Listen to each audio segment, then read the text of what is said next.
mbokki Sénégal man Ahmadou Diop seen fidèle chroniqueur hebdomadaire ak seen serviteur mooy waxtaan ak yéen ci sunu waxtaan wi ñu tuddee xew-xew réew mi nga xam ne maa ngi leen ko fas yéene defal talaata bu nekk bu ma fi yàlla bàyyee bu leen fi yàlla bàyyee à partir de 17h GMT heure de Dakar soit 19h heure de Paris xam ngeen ko duutu leen ko jaawatle ñu leen koy defal à travers les ondes de notre radio Sunu Kër FM la première radio panafricaine muy sunu radio exceptionnelle bu mag bi de renommée internationale xam ngeen ne tey talaata 6 juin 2017 li ñu war a wax bari na ndax wax dëgg yàlla dañoo nekk ci weeru koor mënu noo wax lépp sunu discours maanaam dana am nun ko defee ndax dañoo nekk ci weeru tedd wi waaw ay nag comme d'habitude yéen waa Sénégal ak sénégalais ak sénégalaises yi nekk ca biir réew ma ak sénégalais ak sénégalaises yi nekk ci bitim réew ñu leen di tuddee les sénégalais de l'extérieur noo ngi leen di nuyu di leen sant ak di leen gërëm di leen sargal ci déglu bi ngeen nu déglu bàyyi seen yitte yépp kon gàcce ngalama yéen waa Sénégal amu leen moroom noo ngi ñaan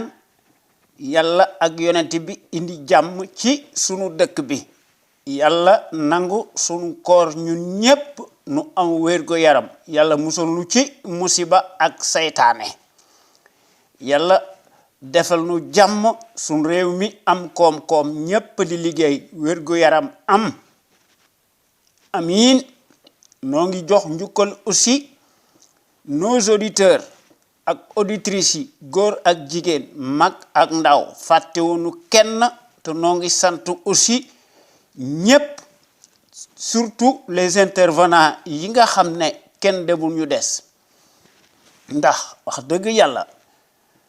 jàngkat yi nga xam ne finalement ñoo nekk les meilleurs sentinelles ci Sénégal góor yooyu dañuy def seen waxtaan ñu koy def altine ak alxames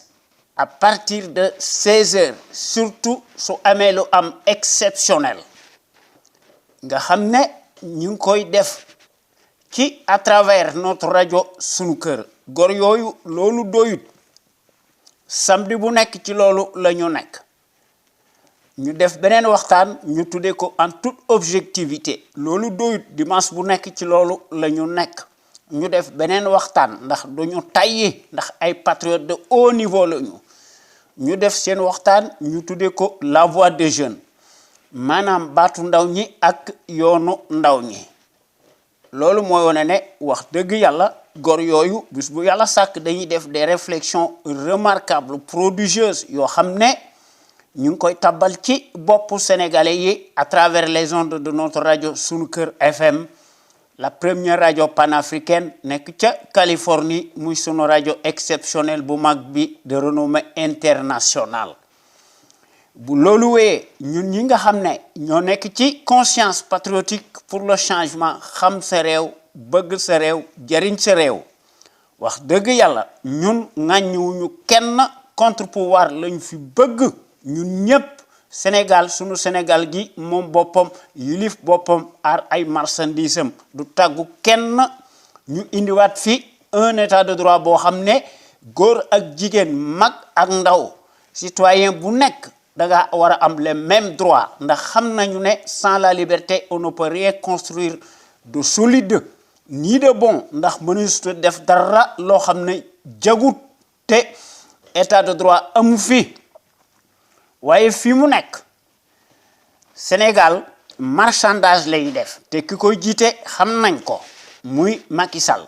nga xam ne finalement daf koy def lu dul maanaam di indi des vieux schémas décriés yoo xam ne finalement dafa am des arrière plan politique yoo xam ne ci la nekk te loolu wax dëgg yàlla dafa wuuteeg notre vision de la démocratie ndax sunu Sénégal gi wax dëgg yàlla tey jii la sunu Sénégal gi gën a tumuranke ndax njëg gi dafa seer surtout ci weeru koor wi nga xam ne sénégalais yi la majorité kenn liggéeyatul waaye ñii nga xam ne ñoo nekk ci classe politique bi ñoom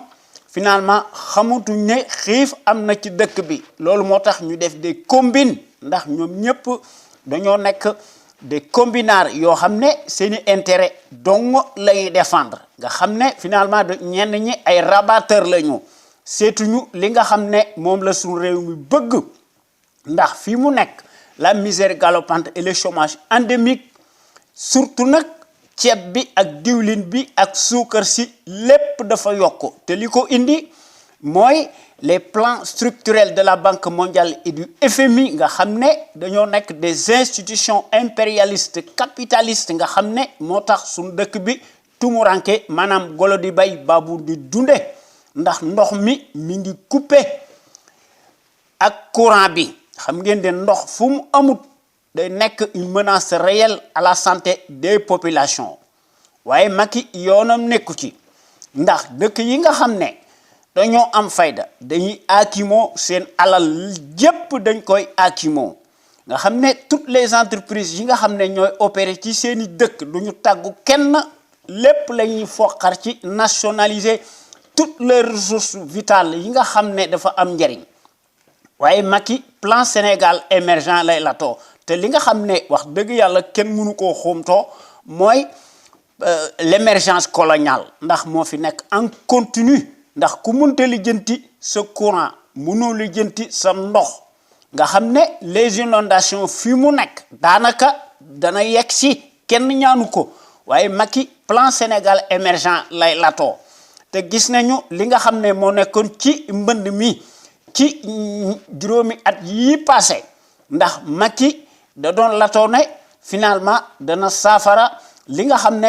mooy indi musiba ci Sénégal mu les inondations maanaam les submersions cataclysmiques de Macky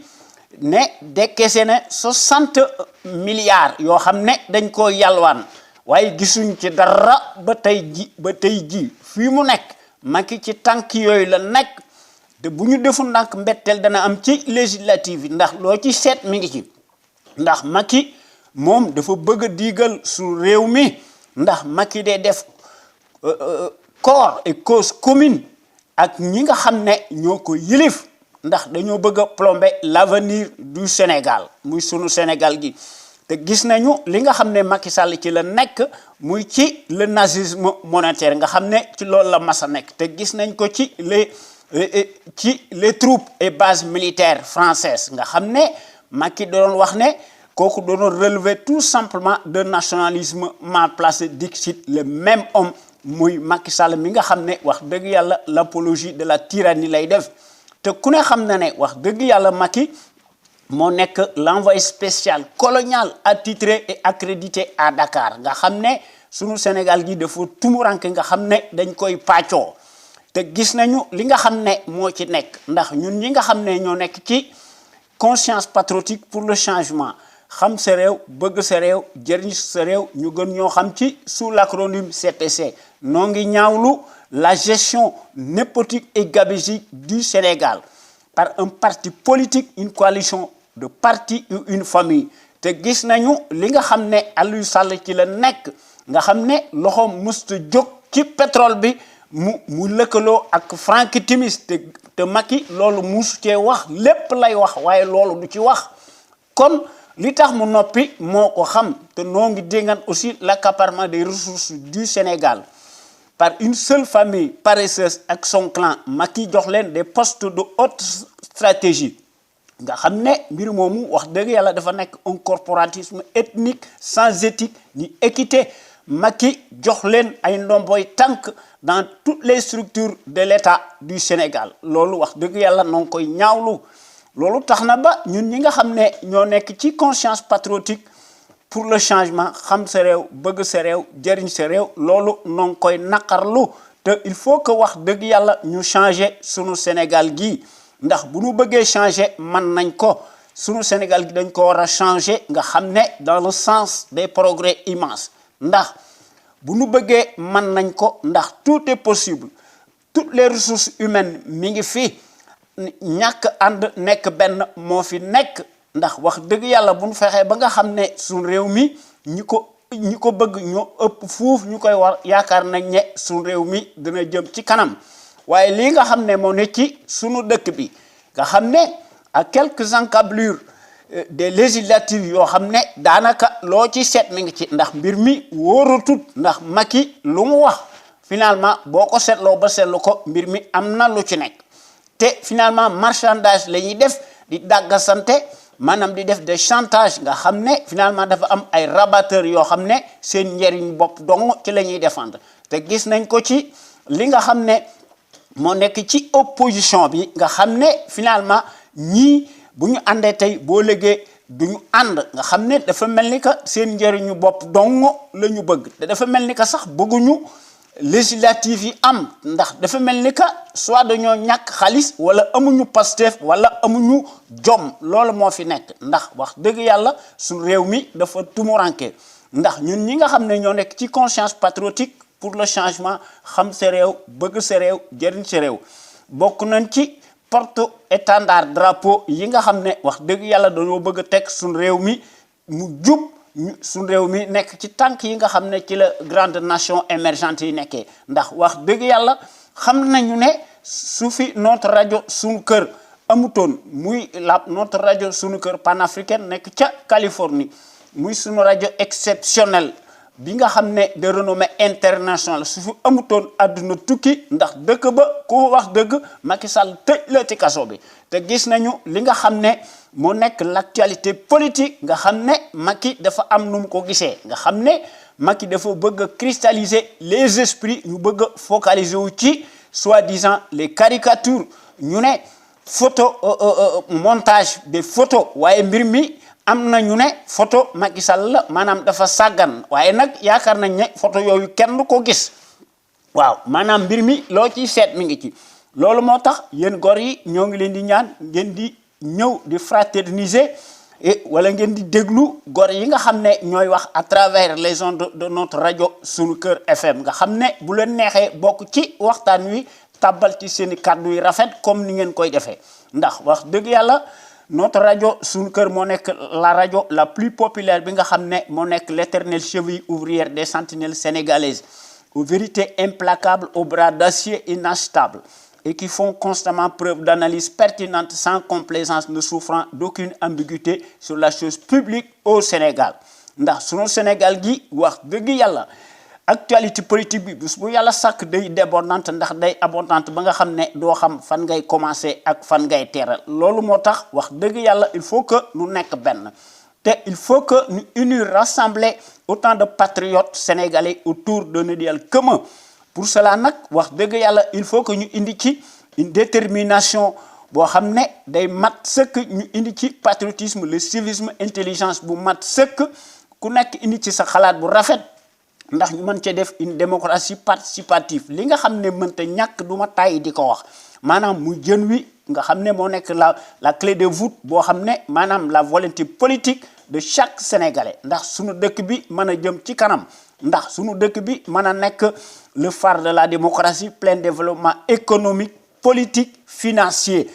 militaire am fi sunu Sénégal gi mën a aar ay marchandise am ak ay nitam ndax ku lay dimbali day ëmm sa sàngal te loolu gis nañ ko ci Mali te li nga xam ne mënta ñàkk bu nu ko defut wax dëgg yàlla su réew mi day gën a dellu ginnaaw waaye ñii nga xam ne ñooy wax ci législative yi amu ci kenn koo xam ne wax nga ci le régime présidentiel ndax wax dëgg yàlla il faut que ñu réformer impérativement le régime présidentiel ñu remplacer ko par un régime parlementaire ndax régime parlementaire affaire monarchie la boo xam ne président de la République lu ko neex lay def ndax dañ ko jox des pouvoirs exorbitants loo xam ne wax dëgg yàlla bokkut ci démocratie kon wax dëgg yàlla il faut que ñu tabaxaat suñu dëkk bi ñu indi fi des principes démocratiques et des institutions fortes inviolables respectées par l'ensemble des patriotes sénégalais imbus de la fibre d'honneur nga xam ne ndax bonne gouvernance irréprochable am fi un état de droit boo xam ne président de la république du fi mën a nekk du mën daal di tëj kaso nga xam ne di seet ñi muy tëj ak ñim du tëj nga xam ne président de la république dafa am une caisse noire boo xam ne affaire corporatisme la te affaire maanaam corruption la te loolu wax dëgg yàlla il faut que ñu jëlee ko fi ndax loolu dafa nekk liggéey bu rëy boo xam ne il faut que ñu seetaat ko jàngat ko ñu seet li nga xam ne moo mën a nekk te bu ñu ko defut duñu dem fenn ndax il faut que ñu créer les conditions obligatoires boo xam ne sunu Sénégal gi day jëm ci kanam nga xam ne bonne gouvernance économique saine transparente am fi attentive boo xam ne day seet li nga xam ne muy les intérêts nationaux légitimes incessibles pour toutes ces raisons nag il faut que wax dëgg yàlla ñu teg ci sunu bopp réew mi des patriotes maanaam des sentinelles sénégalais yoo xam ne ñu mettre leen à la tête de l'État sénégalais te loolu wax dëgg yàlla il faut que ñu def ko ndax bu ñu ko defee démocratie dafay am justice sociale l'éthique ak l'équité l'unité nationale am fi ak sécurité sans lesquelles dara mënta xew te ñun ñi nga xam ne ñoo nekk ci CPC du ma tàyyi di ko wax il faut que ñu jafandiku ci l'étendard de nos valeurs pour cela nag il faut que ñu taataan ci ndax ñu mën a inspiré wu ci dans le trésor inestimable de nos valeurs hommes d'honneur yi nga xam ne c'est de grands soufis yoo xam ne dañoo mandu te jàngkat yu mag lañu dañoo war a jàngale seeni téere ci sunu daara yi ak ci sunu université yi ak ci sunu collège yi ak ci sunu école primaire yi pour cela nag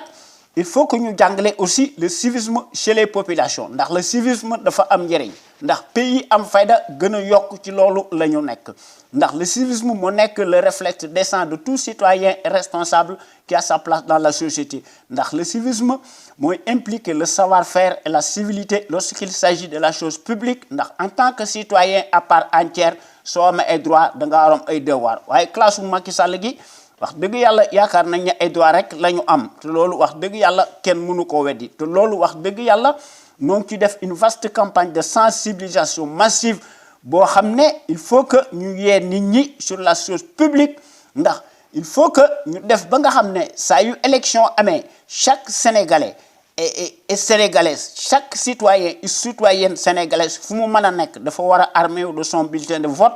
boo xam ne seet ki nga xam ne mës sa sàcc ci dara te kenn mësu koo tuumaal ñu wateel ko librement en toute conscience et en toute indépendance seet ki nga xam ne mooy défendre l'intérêt général ñu wateel ko su scrutin amee waaye loolu wax dëgg yàlla même xam nañu ne dañoo nekk ci koor waaye wax dëgg yàlla Macky ci tànk yi mu nekk surtout ci législative yi nga xam ne daf ko fas yéene def ci mbënd mi ndax mbënd mi mënees na def des élections libres transparentes et démocratiques su fekkee ne mbënd mi am na alors que Macky avait toute la latitude ñu def ko bu leer nañ nga xam ne jant bi danaan fang ñu waroon ko def mois de mai wala mois d'avril waaye Macky dafa mel ni que dafa ci am seet loo xam ne moom la bëgg loolu moo tax ma yaakaar ne il faut que ñu génn ci les cirques électoraux ndax ñu indi yeneen paramètres distincts yi nga xam ne finalement le scrutin de pacotille ñu ngi ko joué dans la cour des voleurs en bande organisée te loolu wax dëgg yàlla musiba la loolu moo tax notre rajo Sunu Kër FM la première rajo panafricaine nekk ca Californie nga xam ne wax dëgg yàlla mu nekk sunu rajo bu mag bi la plus crédible par son patriotisme actif ndax sunu rajo bi dafa am des qualités exceptionnelles ndax la qualité est avant tout un état d'esprit qui vise à l'excellence yokkute am fi ci jëf ak ci jikko woon ko askan bi bu leer naññi te loolu la góor yi am ak sunu rajo bu mag bi ndax góor yi ciy wax bés bu yàlla sàkk seen kaddu bu jibee dañ koy wax bu leer naññi ndax dañ koy def en toute indépendance et en toute conscience sur des bases voulues ndax ñooy mottali par leur esprit alerte la bassesse et la médiocrité d'une certaine classe politicarde plutocrate multimilliardaire des raccourcis politiques ndax les sentinelles sénégalaises yi nga xam ne wax dëgg yàlla ñooy wax à travers les ondes de notre rajo sunukër.com ñoom ñëpp dañoo am une logique crédible patriotique nationaliste qu'elle distille dans les consciences sénégalaises pour que suñu réew mi jëm ci kanam ndax suñu réew mi mën a topp ci tànk yi nga xam ne ci la grande nation émergente yi nekkee nga xam ne ku leen toog ñu diggaale koog yow ba mu saf sàpp loolu moo tax notre radio Sunu Kër FM bi nga xam ne moo nekk la première radio panafricaine nekk ca Californie muy son radio exceptionnel bu mag bi de renommée internationale moo nekk le rempart de la démocratie réelle qui porte par excellence la marque du support médiatique sénégalais le plus libre pour son indépendance plausible par rapport à un exécutif corrompu, juge et parti,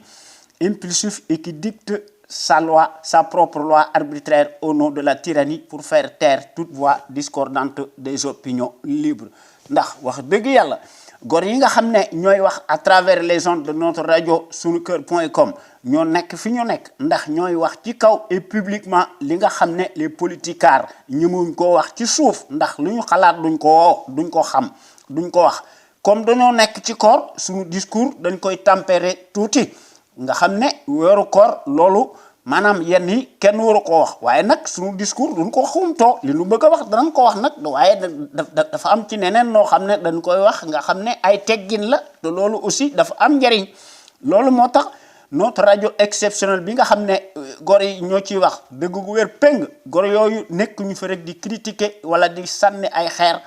nga xam ne bés bu yàlla sàkk dañuy proposer des solutions concrètes pérennes et durables ndax ñu mën fay créer un véritable Sénégal émergent totalement opposé à celui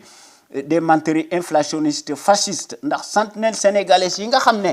ñooy wax à travers les ondes de notre radio sunuker.com amu ci kenn koo xam ne am nga benn complexe dans ton fort intérieur ndax li ñu xalaat ñoom ñëpp dañ koy wax bu leer nañ ci loo xam ne kenn dutu ko jaawaatle ndax góor yi ci wax ñoom ñëpp dañoo am un savoir-faire un savoir-être un savoir productif actif loo xam ne wax dëgg yàlla kenn du ko werante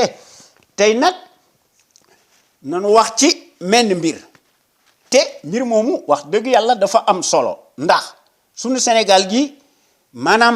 maanaam suñu Sénégal gi nañu wax ci li nga xam ne moo fi nekk ndax li fi nekk ba tey moo fi nekk ndax suñu Sénégal gi li nga xam ne daal moo fi nekk mooy que ne lu ëpp tuuru te noo ngi jéem a yee Sénégalais yi sur la chose publique ndax ku yore sa kër kenn du la war a wax dara waaye mënoo yore 14 millions de Sénégalais supposés te daanaka sax matu ko te ku fi wax dara nga tëj ko ci kaso bi alors que ñii nga xam ne ñoo nekk ci bopp réew mi démb yoruñu dara waaye xaalis bu bari lañ yore kon tey nanu wax ci li nga xam ne mooy yokk réew mi maanaam nanu wax ci maanaam ñoo ngi waxtaan ak sénégalais yi maanaam ñoo ngi daal maanaam noo ngi adressé wu aux concitoyens sénégalais et concitoyennes sénégalaises kon concitoyens sénégalais concitoyennes sénégalaises maa ngi leen di nuyu tout d'abord et d'autre part comme vous le savez comme par hasard au moment et au fur et à mesure que nous nous approchons de juillet prochain le mois béni des submersions cataclysmiques torrentielles des ténors de la classe politique émergent de plus en plus et par télépathie et par entente directe dans le secret des dieux te gis nañu li nga xam ne Moussa Touré wax na ko ndax Moussa Touré yaakaar naa ne moo nekkoon l'ancien ministre des finances sous Abdou Diouf n'est pas le moindre ndax dafa mel ni que day utiliser mécaniquement des pirouettes ou des insinuations maanaam day utiliser une dialectique opaque dafa mel ni que ñoom dañuy utiliser les mêmes éléments de langage et qui parlent d'un report possible du calendrier républicain de façon alambiquée et à demi-mot comme s'ils veulent déjà préparer les esprits te loolu wax dëgg yàlla il faut que ñu jàngat ko ndax mbir mi dafa mel ni que am na lu ci nekk soit dañ leen a yónni wala seen bopp la ñuy waxal ndax mbir mi loo ciy seet mi ngi ci ndax aussi extraordinaire que cela puisse paraître l'étrange changeant candidat des élections présidentielles sénégalaises qui se drapait de la rupture supposée nga xam ne Macky Sall da doon ko wax ci affaire tempo ndax loolu moo nekkoon son tempo et son viatique et sa principale thématique de campagne électorale ndax dafa mel ni que ci loolu moo nekkoon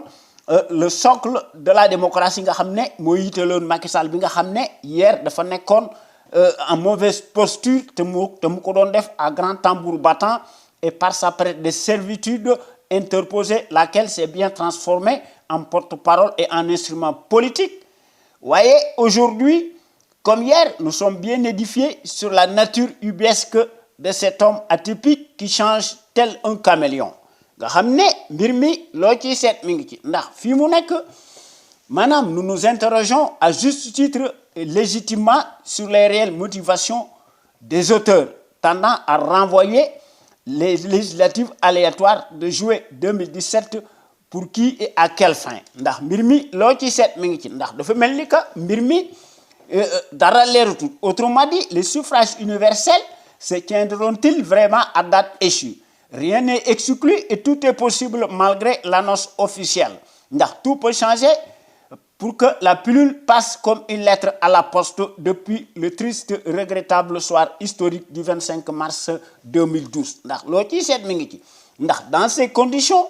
su fekkee ne defuñu ci vigilance maanaam defuñu ci rigueur bu ñu defu ndànk daañu gën a am des surprises énormes et des gueules de bois dans 2 mois ndax fi mu nekk Macky nee na législative yi ñu ngi koy def ci le 30 juillet 2017 waaye mbir mi loo ci seet mi ngi ci. S'agit-il donc d'un ballon de sonde pour mesurer la température ambiante afin de décaler signifier la ruse des législatives du 30 juillet 2017 ndax tout est permis et toutes les supputations sont d'ores et déjà autorisées ndax à ce jour la majorité des Sénégalais inscrits sur les listes électorales jotaguñu seeni carte électeur. Loolu moo tax on peut se demander si le pouvoir ne traîne pas les pieds pour distribuer à temps réel les sésames obligatoires pour qu'ils puissent voter librement en toute indépendance et en toute conscience sur des bases voulues ndax le vote dafa nekk un droit inaliénable de tout peuple souverain indépendant et libre. waaye dafa mel ni que en apparence en Afrique les élites politiques dafa mel ni que ñoom dañoo am d'autres préoccupation que d'organiser les scrutins à date échue ndax dañ koy randal ci seeni coobarey bopp tant que pare wuñ duñ ko def te sax li ci gën a garaaw on s'interroge pourquoi les législatives ñu koy def ci le 30 juillet ndax loo ciy seet mi ngi ci ndax su mën mi amee mën nañ ko randal si toutefois donc ils auront lieu maanaam les scrutins ci législatives yi les mêmes inondations cataclysmiques habituelles risqueront de créer à coup sûr les dégâts collatéraux escomptés, de sorte que le taux d'abstention doit atteindre absolument un record démesuré, ndax les mêmes causes reproduisent nécessairement les mêmes effets. Est-ce donc le but visé non avoué affiché à demi-teinte ndax loo ci seet mi ngi ci ndax tout d'abord l'étrange date troublante arbitraire aléatoire n'est-elle pas de nature à organiser des consultations sereine, transparente et démocratique dafa mel ni que dañuy indiquer raisonnablement que ne loo ci seet mi ngi ci ndax dafa mel ni que éventualité boobu moom la ñuy def ndax la date du 30 juillet loo ci seet mi ngi ci maanaam comme ni ko benn adage di waxee chez nous la bonne marmite se sent toujours par son odeur. Or les mauvaises odeurs nous donnent remarquablement la mesure d'un avant-goût amer et pour cause ndax ceux qui nous dirigent nous mènent en permanence en bateau, c'est le moins que l'on puisse dire. Pour la première fois, et apparemment dans l'histoire du Sénégal, le pouvoir exécutif dafa mel ni que day inverser le calendrier des élections. Compte tenu nga xam ne finalement dans un premier temps dañuy jëkk a organiser les prétendues législatives à la date du 30 juillet 2017 nga xam ne finalement élection présidentielle yi ñu koy def ci 2019 boo xam ne finalement mbir mi leereegut ndax Macky signé gut décret bi du moins en tout cas ñun déggagun ko xam nañu ne daal wax nañu ne daal 2019 la waaye daal mbir mi bouche et motus cousus sur la date exacte ndax loo ci seen mi ngi ci waaye pire encore la durée du mandat des députés est de 5 ans nga xam ne députés yi seen mandat mi ngi jeex 2022 alors que la durée du président de la République mi ngi commencé ci 2019 su fekkente ne bii ne élection am na te bu ñu falee président de la République finalement mandat mi ngi jeex 2024 de ce fait il y a un décalage de 2 ans entre le mandat du président de la République et celui des députés te loolu wax dëgg yàlla loo ci seet mi ngi ci ndax lan moo ci que va-t-il se passer dans le cas d'espèce on peut se demander s'il n'y a pas de soubassement politique en filigrane d'un gouvernement de coalition ou de cohabitation en perspective ndax mbir mi loo ci seet mi ngi ci ndax mbir mi il n'y a pas de tête lucide pour seet mbir mi ndax dans les pays à haute teneur démocratique les législatives et les présidentielles dañ koy def toujours à date échue ak lu mën a xew autrement dit les législatives suivront toujours après les présidentielles un mois après waaye suñu dëkk bi leneen moo fi nekk ndax tout est incertain et tout dépend de la seule volonté du chef de l'exécutif qui juge et parti te loolu dafa nekk un comble du comble ndax dafa nekk un surréalisme décapant ndax certes il est inconcevable que l'on puisse caricaturer maanaam les partis intimes mais nag la liberté d'expression et la liberté de conscience ne peuvent constituer une quelconque offense contre le président de la République ndax au-delà du caractère blasphématoire du spectacle permanent se pose la question de la légitimité de l'actuel président de la République boo xam ne mësta tenir sa parole eu égard aux faux bons yi nga xam ne ci la ñuy habité nga xam ne passé par jour ndax la caricature ne peut être ni un blanc-seing ni un consensus pour le tonitruant boo xam ne dafa mel ni que dafa fàtte les engagements pour lesquels il a été élu à défaut et par dépit dans des conditions totalement exceptionnelles inédites nga xam ne au point que celui-ci day cristalliser wu nga xam ne ci les esprits nga xam ne dafa mel ni que le président de la République ci li mu mas a nekk mooy dafa day fexe ba nga xam ne ñu koy ériger sous les oripeaux victimaires nga xam ne presse bi ci loolu la ñu nekk ndax fi mu nekk ci Sénégal ak ci Afrique surtout ci Sénégal maanaam le monarque président de la République boo xam ne day interdire systématiquement toute caricature waaye président de la République day écrabouiller ndax day invectiver tous les citoyens libres nga xam ne ñëpp lay offenser en continu et tous les pays choisis à sa propre convenance son calendrier spécifique boo xam ne daf koy taillewu du haut de son piédestal nga xam ne à chaque élection présidentielle le même cirque rituel des coalitions day nekk contre nature boo xam ne day multiplier wu à un rythme effréné par incontestablement en bandoulière nga xam ne dafa mel ni que dafa am des soubassements politiques comme arrière-plan sur fond de marchandage et de positionnement hystérique des rabatteurs mercenaires nga xam ne dafa mel ni que ñoom ay strapontins la ñuy seet à travers les communes de bas étage nga xam ne ces derniers ne cherchent pas l'intérêt supérieur de la nation waaye seeni égoïsme donc la ñuy seet maanaam seeni égocentrisme ndax seeni njëriñu bopp donc moo leen intéressé ndax en vérité les partis politiques au Sénégal dañoo nekk des entreprises unipersonnelles familiales nga xam ne finalement ñoom ñëpp loolu daal maanaam affaire exclusivité de l'échiquier politique ci Sénégal ci loolu la ñu nekk ndax finalement affaire élection dafa mel ni que en tout cas li nga xam ne daal moom la ñu gis ci Sénégal 1963 ba nëga ni dafa nekk une véritable mascarade boo xam ne qui est synonyme d'escroquerie et de trahison manifeste contre le peuple qui devient de facto les sujets taillables et corveillables du président de la République ak gàngooram te loolu wax dëgg yàlla musiba la kon concitoyens sénégalais si toutefois les prochaines législatives auront lieu où que vous soyez dans le monde je vous lance solennellement un vibrant appel pour que ñu mën a voter nous tous ñu def ci un vote responsable civique massif dynamique en 2019 et sans appel nga xam ne nous avons vu et vécu ndax comme vous le savez bientôt peut-être l'heure du choix de vérité sonnera ñaari option moo fi nekk totalement contradictoire qui s'opposent maanaam le progrès ou le recul ndax entre la liberté et l'esclavage il n'y a pas de choix comme disait Patrice Lumumba ndax à chaque situation exceptionnelle correspondent des solutions exceptionnelles comme concitoyens sénégalaises préparons nos cartes d'électeurs nos armes bénies populaires tranquilles civiques et pacifiques fourbissons-les nga xam ne ñu wone ko le moment venu pour les mettre là où il faut kon vive le Sénégal et pour une nouvelle république exemplaire avec des vrais patriotes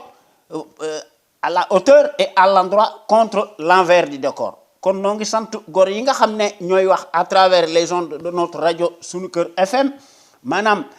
sunu première rajo africaine nekk ca Californie panafricaine de renommée internationale nga xam ne mu sunu rajo exceptionnel bu mag bi de renommée internationale gor yi ciy wax dëgg gu wér péng la ñuy wax ndax wax dëgg yàlla bu yàlla sàkk seen discours duñ ko édulcoré ndax duñ ci def benn complaisance kon boo gaañi maa ngi leen di jox rendez-vous talaata bii ni ñëw bu ma fi yàlla bàyyee ci sunu waxtaan wi ñu tuddee xew-xew réew mi nga xam ne maa ngi leen ko fas yéene defal talaata bu nekk à partir de 17h GMT merci jërëjëf.